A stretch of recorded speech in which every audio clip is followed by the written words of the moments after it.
Okay, hi. Welcome back to my channel. So, this is the continue from the listening skills. So, today we are going to focus on the speaking skills of Unit 8 image. As you may know me, I am teacher Husna. There's a few videos of me before, so you can watch them just in case you want to get to know what Unit 8 image Form 4 Full Blast have. You can look in my channel, so you can just click on my channel. So today, as I said, we are going to focus on the speaking skills. This is the activity that I did with my class since already past this class of speaking skills. So for the first one, Okay, for the first one is actually before we start our class, I will ask them to actually share their favorite art. I have a few of them. Most of them they are talking about their mother, where the mother love to collect like a plates, where they have a very flowery pattern of plates, a few kind of plates. That's part of the art. We're not just saying art by just drawing, by the poetry, by anything that we have in our house is also considered as an art. So as my students say about the plates design, it's also considered as an art, and I have a few of them like poetry, they like batik, okay, that is also considered as an art, okay, because art is a very wide um, word of describing something. This is what I asked them to do. So this is kind of like a pre-lesson, just for them to get to know what the meaning of art, what kind of art. They give some examples here, so that you can start with speaking, because if we just start with the learning session is quite heavy for the students, so we can do this kind of pre-lesson for them to actually share what they had. So anything in their house, it can be the bag, because I believe that nowadays tote bag is really famous, where you can draw on the back while using the canvas kind of like material of bag. That is a really good example of art that we can use, because I believe that students love that kind of bag, because it's really easy to bring them around. It's kind of like very stylish, that could go with any kind of cloth. That is an example of the art that you maybe can share in your class. As a teacher itself, just to make it open, maybe you can start with your uh, favorite type of art, so that the students say, oh, this is the example, so they could understand it more better, rather than you just asking them what kind of art that you have. So you have to, give an example, just to create like to make them imagine what kind of thing that we wanted them to respond. So this is for the pre-lesson. It takes a few minutes, I believe. So you can choose a number of your students, and then for the activity one, which they have to discuss with the partner, what is the thing. Okay, so as you can see in the textbook, you can see this picture. We have five arts here. This one is actually discuss the question, like you have this question here, but for my class I actually ask my students to do a research. So I give them a few like 10 minutes for them to to do a research about this and give an example. It gives them opportunity to actually present what they have found in the Google, because I want them to be exposed on finding things by themselves, rather than I giving them themselves. This is part of like kind of like a student centered kind of learning. So I ask them to do a research, and then I ask them to present. For example, if they got poetry, because I have 25 students, so I make them into five groups. um, so to make it easier for them to, like, if I make them into partner, it may take a few times, like a lot of time for to discuss this. So I actually ask them to be like group of 5 members, so it will be easier for them to actually, but it can be any how many groups you want to be a partner or to be a as an individual task. It depends on you as a teacher, because you know your students more than I am, so you can ask your student to do however you want your student to do. Okay, so after I asked them to do the research, because we have 5 years, so it may take some time, and then the, how can I say, the income, like the income of the getting the research is maybe similar or maybe really different. So because as I have only 5, so of course they have a different type of art here, so it would not be the same as each of the group.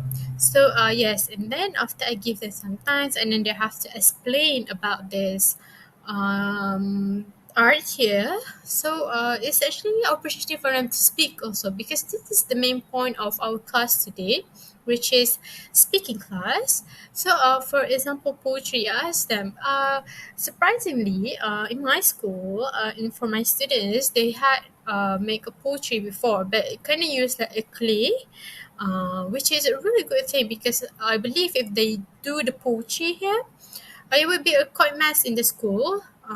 So the school actually come out with doing with the clay, which is a really good thing, because it kind of like keep you like kind of like clean rather than really mess around. So also it also gives the opportunity for the students to actually experience to make things rather than to only see the what the thing that they have here.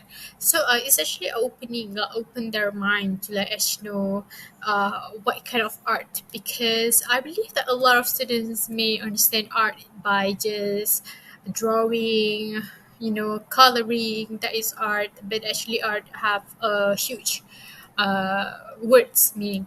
So okay, so I asked them to do this research, and then I asked them to give an example of the thing. So like poetry, they can give example of the design of the poetry, batik design of the batik, or maybe they have their own batik. And then for photography, what kind of photography? Because when you learn about photography, we learn about focusing, we learn about the, how can I say, like the brightness, the all the thing that we have to know being a photographer. So also a jewelry making. Surprisingly, my students about the jewelry making, my students actually found about the um, Queen Diana jewelry with the emerald color jewelry. It was really, really good, because I believe that because it's happened in the past, so not a lot of young people know about this. But when they do the research, it really opened their mind to see that actually jewelry is a huge thing. It is very beautiful just by itself when you combine it with any other thing. And then for the origami, people might think origami is kind of like, I do it when I was a kid. But actually, origami is really hard to do. Even though you're an old person, yeah, you're already an adult or you're already a teenager or older than that, origami is actually, if you do not have that skill, it will be hard for you. It may happen to be with the shape, but it will not be as perfect as we see in the internet. So that is the difference of these 5 art here.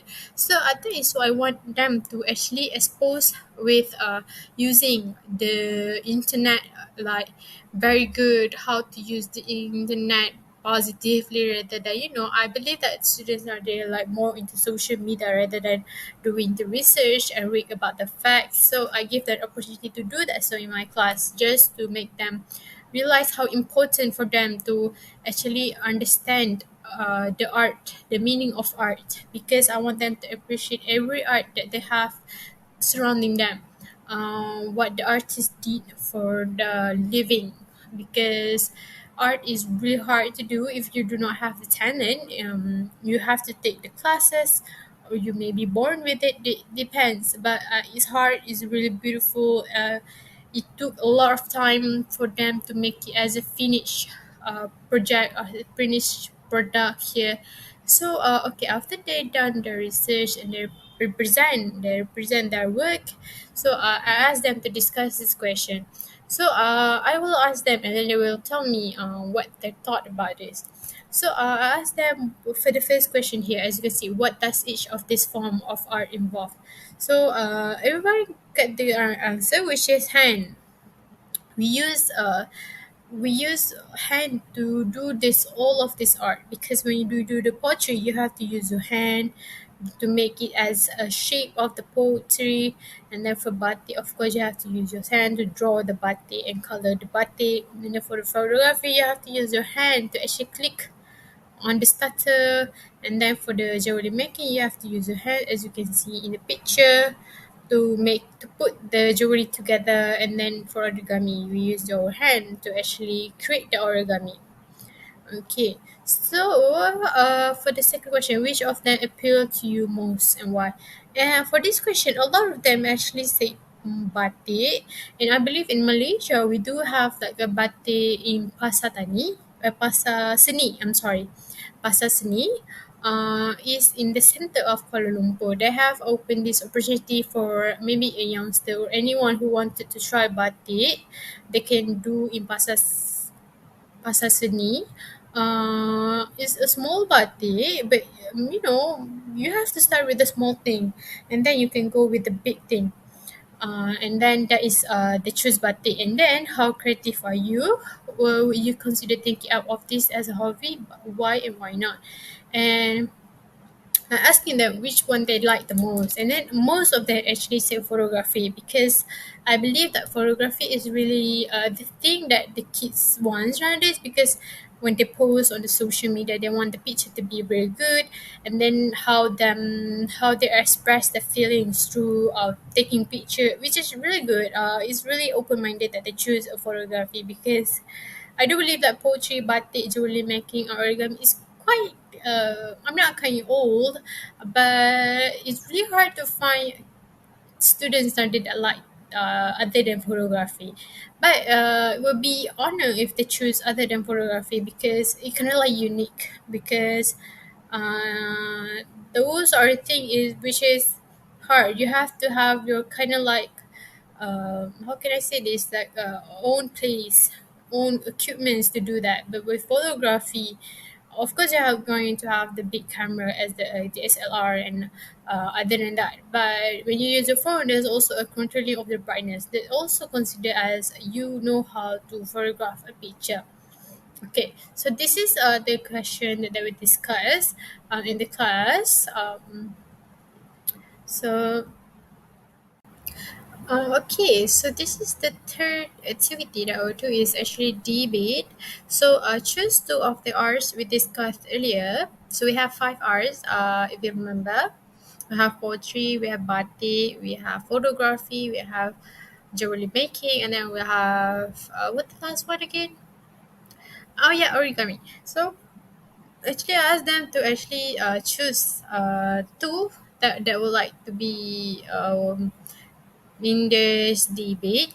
So two of them would be photography and batik, because that is the thing that they choose the most. So what I want to do is actually as a debate, I asked them to make into two teams, so that they could be debating on the topic, as they already find the, how can I say this, they already find the facts, the research regarding the art. So they can I asked them to study right away. You can also find them in the meantime, that when the other team is actually give the points. So they get sometimes to research about what the art that they have been given. So I give them approximately 40 minutes for the debate. So because it will be an easy debate, it's not very hard, because I just want them to speak. Because by debating, actually all of them have to speak unless they have a problem with the microphone. So I could not agree with that, because I understand that not a lot of people have a very advanced technologies gadgets with them, so it's quite understandable. So what they have to do is actually find a group member that can open their mind and share with the class about what they see and what they could talk about the topic here. So they have some time to do the debate 40 minutes. I give them 40 minutes, because for my class I only have talk like puts me like 1 hour and a half. So depending on your class time management, it can be lesser than 40 minutes. It can be like 30 minutes depending on you and how your student responds to you. So this is why I ask, this is why I come up, just to make them speak a little bit more rather than I'm speaking, because when I'm speaking, I'm not sure if they're quite understanding.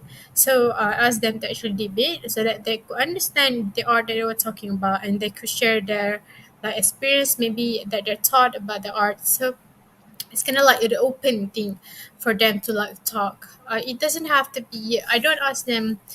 It is important for them to speak in a perfect English, but since this is kind of like a debate for them to like kind of like discussion here, so just a perfect English sentence is okay. But I ask them to speak only in English for this debate, because of course this is the English class. Why would they talk in a different language?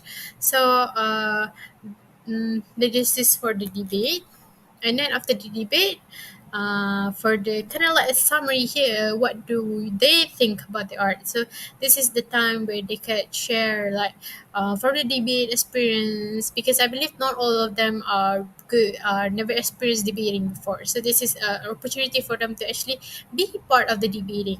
So I asked them what they talk about art that they would have learned throughout this class, because these are important, because we want, when you teach something, you're going to have the summary, what they had, what they get from the lesson, because it is important, because you can get to know your students that, oh, okay, you get this point, so I will add some other points. So that is the main point of you teaching pupils. So this is so they can give is an open question, so they can give any answer that they think they get throughout this class. So next one is, yes, next one is thank you. So this is the end actually. So it's quite easy for the speaking class, because I do not have to prepare a lot of materials, because when speaking it's actually you, how can I encourage your students to talk more, to like just discussing with the class, just like come up with a point. So that is the main point of you having a class, speaking skills class. So this is for my class. If you have any question, you can ask me in the comment down below, and don't forget to subscribe and like this video and leave thumbs up for this video. And yeah, I think that's all for today. See you on the next class. Bye.